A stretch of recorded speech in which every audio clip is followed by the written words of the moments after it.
नमस्कार, आप देख रहे हैं अपना बिहार और आपके साथ मैं हूं विवेक। समाजवाद पर बिहार में सियासत हो रही है। सभी पार्टियां खुद को समाजवाद का सबसे बड़ा हितैषी बता रही हैं। रघुवंश बाबू ने अपनी अंतिम चिट्ठी में समाजवाद से सामंतवाद की पीड़ा की चर्चा की थी और परिवारवाद का भी आरोप लगाया था। इसलिए हमने बिहार की दो बड़ी चुनावी पार्टियों के कार्यालय के पोस्टर को देखने की कोशिश की। आप भी जरा देखिए दोनों कार्यालयों के बाहर क्या दिखा। पहली तस्वीर है आरजेडी ऑफिस के बाहर पोस्टर में तेजस्वी का चेहरा दिखता है। दूसरी तस्वीर बीजेपी ऑफिस में नए पोस्टर में क्या दिखता है ये भी आप देखें। कई नए चेहरे जो समाजवाद से जुड़े हुए हैं उनका चेहरा इसमें दिखेगा। तो समाजवाद के नाम पर सियासत चल रही है और पोस्टर से ये बातें झलकती भी हैं।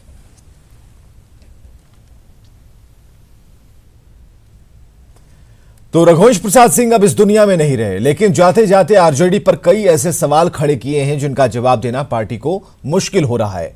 रघुवंश प्रसाद सिंह ने आरोप लगाया था कि पार्टी के पोस्टर से समाजवादियों की तस्वीरें गायब हो गईं और इसकी जगह परिवार के 5-5 सदस्यों की तस्वीरें लग रही हैं।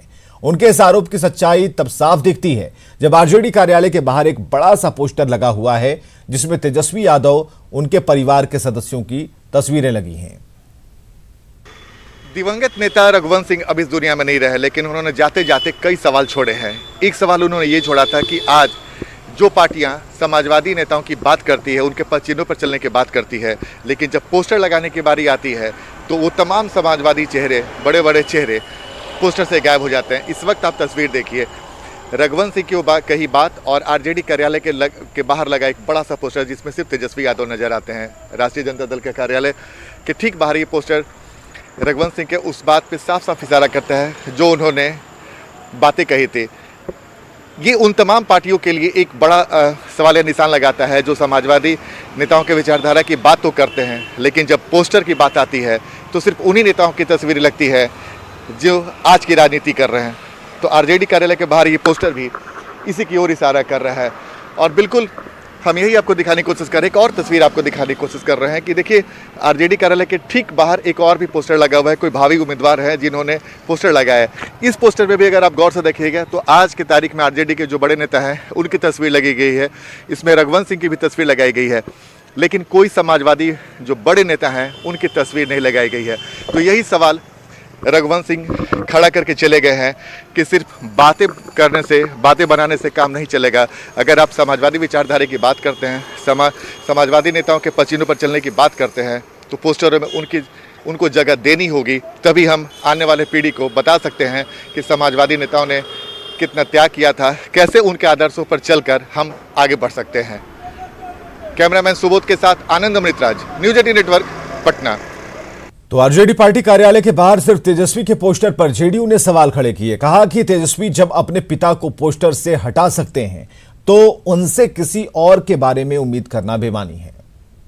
आदरणीय रघुवंश बाबू अब इस दुनिया में नहीं रहे, लेकिन जाते जाते जिस बातों को उन्होंने जिक्र किया है कि समाजवादी लोगों को होर्डिंग पोस्टर में फोटो नहीं दिया जाता है, 5 आदमी का फोटो दिया जाता है, यानी कि डायरेक्ट राष्ट्रीय जनता दल के नेताओं के ऊपर लगा। आप होर्डिंग में देखिएगा तेजस्वी यादव को सिंगल होर्डिंग में लगा है, पूछिएगा कि आपके होर्डिंग में क्यों नहीं है। तो लालू यादव जी के विरासत से तेजस्वी यादव आज प्रतिपक्ष के नेता है। प्रतिपक्ष के नेता इसलिए है कि नीतीश कुमार जी के चेहरे पर ये लोकतंत्र के उस पवित्र मंदिर में प्रवेश किया। लेकिन आज जो लालू यादव जी को भूल गया वो क्या बिहार को संभालेगा। बिहार विधानसभा चुनाव को लेकर पोस्टर की सियासत जोरों पर है। एक तरफ जहां आरजेडी के पोस्टर से बड़े समाजवादी नेता गायब हैं, वहीं बीजेपी के पोस्टर पर जननायक कर्पूरी ठाकुर और लोकनायक जयप्रकाश नारायण को भी जगह मिली है। पटना में पार्टी कार्यालय के बाहर लगे पोस्टर का जायजा लिया हमारे सहयोगी संजय कुमार ने। बिहार विधानसभा का चुनाव जैसे जैसे नजदीक आता जा रहा है वैसे वैसे राजधानी पटना में पोस्टरों की भरमार है। एक पोस्टर है जो कई मायनों में चौंकाने वाली है। चौंकाने वाली इसलिए है कि भाजपा ने जो एक पोस्टर जारी किया है उसमें सभी महापुरुषों की तस्वीरें जो हैं वो लगी हुई हैं, और एक तस्वीर जो है वो वाकई में ध्यान आकृष्ट करती है। वो तस्वीर है बिहार के पूर्व मुख्यमंत्री कर्पूरी ठाकुर की। अति पिछड़ी जाति से कर्पूरी ठाकुर जी आते हैं, और निश्चित तौर पर भाजपा के पहले के पोस्टरों में आप नहीं देखते होंगे कि कर्पूरी जी की उनकी जो कोई तस्वीर है वो लगी होती थी, लेकिन अब इस बार ये तस्वीर लगी है। इसके क्या मायने हैं इसको हम जानने की जरूर कोशिश करेंगे।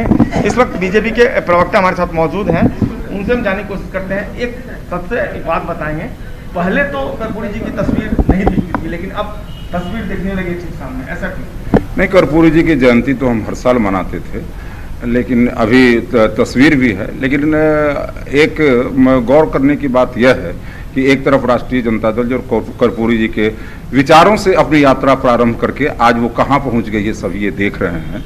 और आज कर्पूरी जी उनके पोस्टर से गायब हैं। एक ही परिवार के 5 सदस्य उनके पोस्टर पर हैं। अपनी तरफ से तो यही कहा कि अगर हम तस्वीरें लगाते हैं और इसका फायदा हमें मिलता है तो इस बात से हम इनकार नहीं कर सकते। लेकिन वाकई में ये जो तस्वीर है, एक बार फिर से देखें, कर्पूरी ठाकुर जी की तस्वीर, ये वाकई में चौंकाने वाले हैं। कहीं ना कहीं विधानसभा चुनाव को लेकर अति पिछड़ों का जो वोट बैंक है उसको गोलबंद करने की कह सकते हैं कि भाजपा ने ये जो रणनीति चली है, देखना होगा आगामी चुनाव में पार्टी को इसका कितना फायदा मिल पाता है। कैमरा पर्सन मनोज के साथ संजय कुमार, न्यूज 18 पटना। और आज एलजेपी सांसदों की दिल्ली में बैठक होगी। 12 जनपथ स्थित आवास पर दोपहर 2 बजे ये बैठक होनी है। बैठक में विधानसभा चुनाव की तैयारियों पर चर्चा होगी और बैठक में पार्टी की रणनीति को अंतिम रूप दिया जाएगा। इससे पहले 7 सितंबर को एलजेपी बिहार संसदीय बोर्ड की बैठक हुई, जिसमें 143 सीटों पर तैयारी की बात कही गई थी। 13 सितंबर को चिराग पासवान ने पीएम मोदी को पत्र लिखा, जिसमें संसदीय बोर्ड के नेताओं की भावनाओं की जानकारी दी गई। हालांकि नीतीश कुमार और नड्डा की मुलाकात के बाद सीटों पर सारी बातें फाइनल होने की बात कही जा रही हैं और ऐसे में इस बैठक को चुनावी तैयारियों पर फोकस रहने की उम्मीद है। लोक जनशक्ति पार्टी के सभी सांसदों की बैठक आज दिल्ली में हो रही है। दिन में 2 बजे 12 जनपद, जो कि पार्टी का केंद्रीय कार्यालय है और केंद्रीय मंत्री रामविलास पासवान का सरकारी आवास है, वहां पर यह बैठक होनी है। इस बैठक में सभी मुद्दों पर चर्चा होगी, खासतौर से विधानसभा चुनाव की तैयारी कैसे हो, कैसे विधानसभा चुनाव में हम लोग किन किन मुद्दों को लेकर के मैदान में उतरें। ये तमाम ऐसे विषय हैं जिस पर इस बैठक में चर्चा होनी है। लेकिन सबसे बड़ी बात यही है कि एलजेपी बिहार संसदीय बोर्ड की बैठक जो 7 सितंबर को दिल्ली में यहीं पर हुई थी, उस बैठक में सदस्यों की तरफ से जो मुद्दे उठाए गए थे वो काफ़ी महत्वपूर्ण थे। उस मुद्दे में कहा गया था, उस बैठक में तमाम सदस्यों ने इस बात का जिक्र किया था कि नीतीश कुमार के नेतृत्व में अगर हम चुनाव मैदान में जाते हैं, एनडीए चुनाव मैदान में जाती है, तो उसे नुकसान उठाना पड़ सकता है। यानी नीतीश कुमार के सीधे लीडरशिप पर सवाल खड़ा किया गया था। लेकिन आज की बैठक काफ़ी महत्वपूर्ण होगी। सभी सांसद क्या इसमें फैसला करते हैं, किस तरह की चर्चा होती है। चिराग पासवान ने अपने तेवर फिर से तल्ख कर लिए हैं। चिराग पासवान ने 13 सितंबर को, यानी 2 दिन पहले, प्रधानमंत्री नरेंद्र मोदी को पत्र लिखकर उन तमाम मुद्दों का जिक्र किया है जो कि एलजेपी संसदीय बोर्ड की बैठक में उठाया गया था। बैठक का महत्व और भी ज़्यादा इसलिए बढ़ जाता है कि बीजेपी के राष्ट्रीय अध्यक्ष जेपी नड्डा बिहार के दौरे पर थे पिछले हफ्ते। वहां पर उन्होंने जेडीयू के राष्ट्रीय अध्यक्ष नीतीश कुमार से भी बात की थी। सीटों को लेकर चर्चा हुई थी, विधानसभा चुनाव की तैयारियों को लेकर चर्चा हुई थी। और उसके बाद जब चिराग पासवान आज अपने सभी सांसदों से बैठेंगे, उनके साथ जब बैठक करेंगे, तो उनमें इन तमाम बिंदुओं पर चर्चा होगी। आगे की रणनीति क्या है। फिलहाल एलजेपी के जो सूत्र बता रहे हैं, उनकी तरफ से जो संकेत मिल रहे हैं, एलजेपी हर परिस्थिति के लिए तैयार दिख रही है और चिराग पासवान अपने तेवर तल्ख किए हुए हैं। कैमरामैन नरेश के साथ अमितेश, न्यूज 18 दिल्ली। और एलजेपी की बैठक पर बीजेपी का कहना है कि हम सब साथ हैं और चुनाव में सभी पार्टियां साथ में लड़ेंगी। निश्चित रूप से लोजपा के वरिष्ठ नेता चिराग पासवान जी से भी लगातार बातचीत हो रही है और जो भी आपस में कुछ कन्फ्यूजन है उसको दूर करके उसको आगे, क्योंकि बिहार का हित सबके सामने है। आज बिहार 2020 में जो विकास के पटरी पर आगे बढ़ रहा है उसको कोई रोकना नहीं चाहेगा। और मेरा भी शुरू से मानना है कि कोई बतासे के लिए मंदिर नहीं ढाता, इसलिए चाहे वो जदयू हो, चाहे भाजपा हो, चाहे लोजपा हो, सबको बिहार का हित की चिंता है और सब लोग मिलकर बिहार के विकास में काम करेंगे। नवंबर 2005 से लगातार बिहार के माननीय मुख्यमंत्री नीतीश कुमार जी की कार्यशैली पर भरोसा कर रहा है और जनता का जनादेश भी लगातार मिलता रहा है। अब कोई भी राजनीतिक दल को अपनी बैठक करने का अधिकार है, वो अपना बैठक कर रहे हैं और उस संबंध में कोई हमको आधिकारिक रूप से हम कोई व्यक्ति नहीं है जो इस संबंध में कोई भी प्रतिक्रिया दे। चुनाव को लेकर 12 राजनीतिक दलों को चुनाव चिन्ह आवंटित किया गया है। जीतन राम मांझी की पार्टी हम का चुनाव चिन्ह टेलीफोन से बदलकर पैन कर दिया गया। पप्पू यादव की जाप का चुनाव चिन्ह हॉकी स्टिक और बॉल से बदलकर कैंची कर दिया गया। पुष्पम प्रिया चौधरी की प्लूरल्स पार्टी को कोई चुनाव चिन्ह आवंटित नहीं हुआ। इसके साथ ही लोकतांत्रिक जन स्वराज पार्टी को कैरम बोर्ड, तो भारतीय लोक नायक पार्टी को रोड रोलर, राष्ट्रीय जन पार्टी को बैट, राष्ट्रीय जन विकास पार्टी को बेबी वॉकर, हिंदुस्तानी संपूर्ण आजाद पार्टी को balloon, Republican party of India राष्ट्रीय को दूरबीन और मजदूर एकता पार्टी को हैंड कार्ड चुनाव चिन्ह अलॉट किया गया है। बिहार में अधिकारियों के साथ बैठक करने के बाद चुनाव आयोग की 2 सदस्यीय उच्च स्तरीय टीम दिल्ली लौट चुकी है। चुनाव आयोग को यह टीम आज रिपोर्ट सौंपेगी और इसी रिपोर्ट के आधार पर चुनाव की अधिसूचना जारी की जाएगी। 2 दिनों तक पटना, मुजफ्फरपुर, गया और भागलपुर में अधिकारियों के साथ चुनाव आयोग की टीम ने बैठक की। बैठक के बाद चुनाव आयोग की टीम ने तैयारियों को लेकर संतोष जताया। स्वास्थ्य सचिव प्रत्यय अमृत से भी टीम ने तैयारियों को लेकर विस्तार से जानकारी ली। दिल्ली से आई टीम ने मुख्य सचिव के साथ बैठक में कई दिशा निर्देश दिए और इन निर्देशों में वापस लौटे मजदूरों का 100% वोटर लिस्ट में नाम जोड़ने, कैंप लगाकर पुरुष महिला वोटरों का अनुपात ठीक करने, महिला वोटरों को ज्यादा से ज्यादा वोट के लिए प्रेरित करने, बूथों पर सोशल डिस्टेंसिंग का पालन करने संबंधित निर्देश दिए गए हैं। इसके साथ पर्याप्त संख्या में मास्क, सैनिटाइजर, पीपीई किट उपलब्ध कराने और पर्याप्त संख्या में निर्वाचन कर्मियों की उपलब्धता के भी निर्देश दिए गए। कोरोना काल में हो रहे बिहार विधानसभा चुनाव के दौरान बूथों का नजारा पहले के चुनावों के मुकाबले बदला सा नजर आएगा। हर बूथ पर हैंड वॉश, सैनिटाइजर, मास्क और ग्लव्स की व्यवस्था होगी।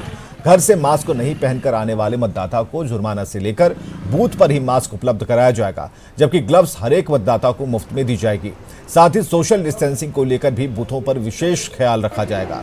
गया में ऐसे ही एक मॉडल बूथ का जायजा लिया हमारे सहयोगी अरुण चौरसिया ने। कोरोना के बीच हो रहे बिहार विधानसभा में इस बार मतदान केंद्रों पर विशेष इंतजाम होगा और उसका एक नमूना आप देख सकते हैं। जो आदर्श मतदान केंद्र है उसका एक मॉडल दिखाया गया है गया के हरिदास सेमिनरी स्कूल में। आप देख सकते हैं कि ये जो मॉडल केंद्र होगा, मतदान केंद्र, वहाँ क्या व्यवस्थाएं होगी। सबसे पहले गेट के पास मास्क और ग्लव्स रखा रहेगा। मास्क खुद से घर से पहन के आना है लोगों को और यहाँ ग्लव्स दिया जाएगा हाथ में एक, जिस हाथ से वोटिंग करना है। उसके बाद ये सैनिटाइजर रखा गया है। जो भी वोटर आएंगे उनको सैनिटाइज यहाँ खुद से करेंगे और उसके बाद अंदर जाएंगे। अंदर जाने के बाद जो है आप देख सकते हैं एक आदर्श मतदान केंद्र जो पहले भी इस तरह का बनाया जाता था, जिसमें रंग बिरंगे गुब्बारे लगाए जाते थे, पंखे का उपयोग होता था।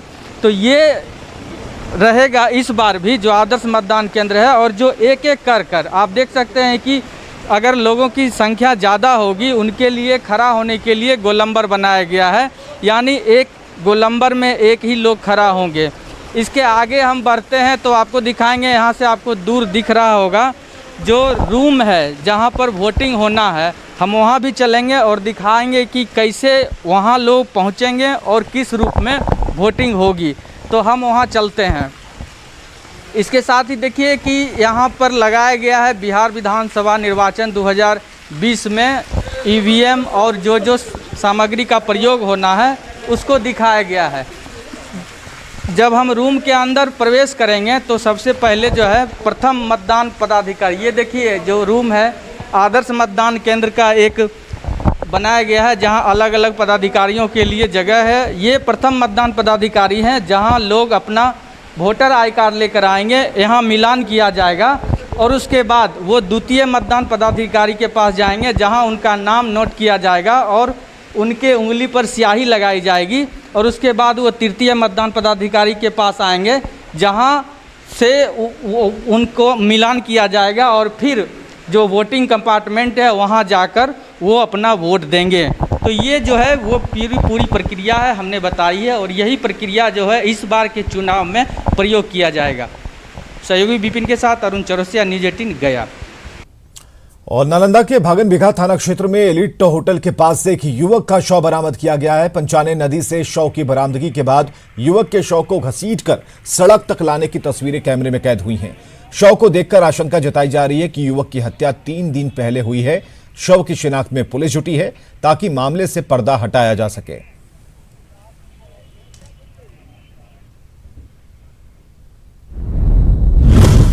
हत्या के बाद तो पुलिस से प्रशासन पर सवाल खड़े ही हो रहे हैं, लेकिन शव के साथ अमानवीय बर्ताव पर भी पुलिस प्रशासन सवालों के घेरे में है। शव के साथ यह सलूक कैसा है? शव को घसीटा क्यों किया?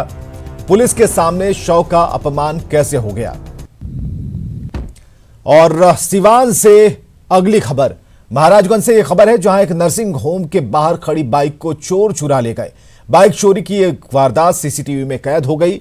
तस्वीरों में साफ दिख रहा है कि दो शख्स पहले बाइक का लॉक खोलने की कोशिश करते हैं। जब वे कामयाब हो जाते हैं तो एक शख्स बाइक लेकर भाग जाता है।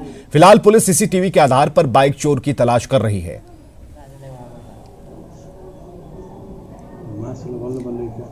तो सीसीटीवी की तस्वीरें, पार्किंग में खड़ी बाइक की चोरी कैसे होती है ये आप देख सकते हैं इन तस्वीरों से। चोर आते हैं और बड़े ही आराम से बाइक लेकर चलते बनते हैं। और राजधानी पटना में एक बार फिर चड्डी बनियान गैंग का आतंक दिखने लगा है। हाल के दिनों में परसा बाजार थाना क्षेत्र में चोरी की घटनाएं बढ़ गई हैं। राजेश्वर बिहार इलाके में चोरों ने 2 घरों को निशाना बनाया, घर में रखा लाखों का सामान ले उड़े। चोरी की यह घटना सीसीटीवी में कैद हो गई। स्थानीय लोगों ने थाने में आवेदन दिया है, लेकिन अब तक चोर पकड़े नहीं गए हैं। और खबर है सिवान से, जहां बेखौफ अपराधियों ने युवक पर हमला कर लूट की वारदात को अंजाम दिया है और युवक को बाइक समेत पानी में फेंक दिया। गंभीर हालत में युवक को इलाज के लिए सदर अस्पताल में भर्ती कराया गया है। घटना मैरवा थाना क्षेत्र के मैदानिया नहर के पास की है। पीड़ित युवक का नाम पप्पू है। युवक के शरीर पर चोट के कई निशान हैं। वहीं वारदात के बाद लोगों में काफी आक्रोश भी देखा जा रहा है। मोटरसाइकिल से जा रहा था मैरवा से घर, और रास्ते में जो है घेर करके लोग पता न कैसे मारे, लोग हम लोग थे नहीं, मार के संघार कर दिए और फेंक दिए नहर में। मोटरसाइकिल भी नहर में फेंक दिए और बाद में लड़के सब देखे तो। खगड़िया पुलिस और एसटीएफ को बड़ी कामयाबी मिली है। गुप्त सूचना के आधार पर छापेमारी कर एसटीएफ की टीम ने हथियार तस्कर को गिरफ्तार किया, जिसके पास से 1000 से ज्यादा गोलियां बरामद की गई हैं। गिरफ्तार तस्कर पटना का रहने वाला है। डीएसपी ने बताया कि मुफस्सिल थाना क्षेत्र के संसारपुर के पास पुलिस को यह कामयाबी मिली। फिलहाल पकड़े गए तस्कर से पूछताछ जारी है। जिसके पास चेकिंग के दौरान उनके बैग से 1100 7.65 mm की गोली बरामद की गई, एक मोटरसाइकिल पल्सर एवं 2 मोबाइल उनके पास। और खबर है वैशाली से, जहां के लालगंज में एक युवती के अपहरण के बाद लोगों ने जमकर हंगामा किया। इस दौरान लोगों ने लालगंज थाने का घेराव किया। लोगों की माने तो अपहरण का आरोप जो युवती का कथित प्रेमी भी है, उसने अपहरण के बाद अश्लील मैसेज वायरल कर दिया, जिसके बाद लोगों का गुस्सा भड़क गया। बाद में पुलिस आरोपी अभिषेक के गांव पहुंची और उसके परिजनों से पूछताछ की। फिलहाल आरोपी फरार है और पुलिस गिरफ्तारी के लिए छापेमारी में जुटी है। वो बाहर भीतर में क्या कहलक न कहलक, उससे हमरा का मतलब। पहले भी किसी लड़की को लेके भागा है क्या? भागले कि ना भागले, गांव के तो लड़की के ना भागल, गांव के लड़की के तो कोई के न लेके भागल। बाहर रही, बाहर भीतर में क्या कहली न कहली हमरा तो कुछ पता ना है। माँ बाप का अपना समस्या है, समाज का भी समस्या बनता है कि भाई उसको आज जब 2-4 आदमी गया है वहाँ पूछने के लिए, तो उसको भी घर का लोग भी शायद गाड़ी दिया है, वगैरह हो रहा है। और बड़ी खबर है सिवान से, जहां भूमि विवाद में 2 पक्षों में हिंसक झड़प हो गई। मारपीट में करीब 10 लोग घायल हो गए हैं, जिसमें कुछ महिलाएं हैं। घटना मैरवा थाना क्षेत्र के बभनौली गांव की है, जहां जमीनी विवाद को लेकर 2 पाटीदारोों के बीच मारपीट हुई और इस दौरान एक पक्ष के लोगों ने दरवाजे पर खड़ी गाड़ी में आग लगा दी।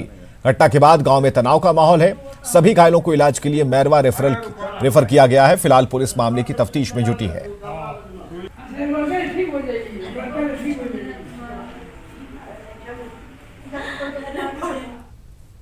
और आगे देखिए जोहार झारखंड।